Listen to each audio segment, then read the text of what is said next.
All right, and now just the opposite this time. So legs are over, but both have come now over my arm, my outside arm. Now in this case, you look and you say, well, it looks like he does have head control, okay? So my head is more limited than I was on the last one. However, the good news is I could still create the same effect by virtue of the fact that there's no control over my torso. Because essentially by doubling up on the head position, he's left my hips free so I can still create that same rotation.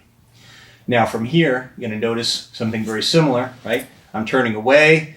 Again, his lever is going to be a little compromised. If he goes to sit back with it, I can go quite a ways from here. But if you sit back up, so right at that end point I was about to tap. But now from here, as early as possible, I'm now going to take my hand and put it on the outside of his far leg. Okay, this now becomes my counter pressure frame.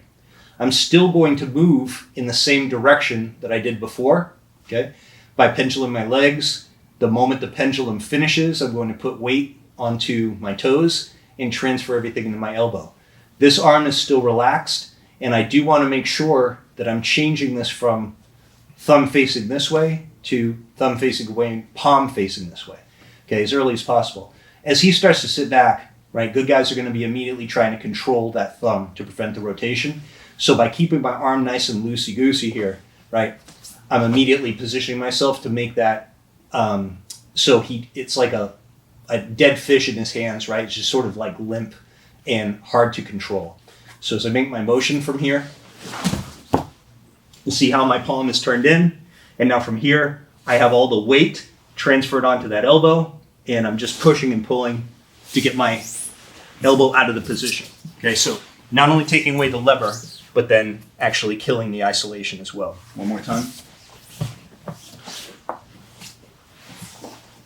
Okay, can't bring my hand over, so turning away, come here. Pendulum, you'll see my hand in rotation, nice and loose with my whole arm. And the moment that my pendulum finishes, toes go on the mat and weight transfers as I pull my elbow to me. Here, okay? So again, bottom arm is in scapular retraction, top arm is in scapular extension. Now my arm isn't literally doing this, but I'm transferring that through this post as an assist so that I can slip my arm out of that position.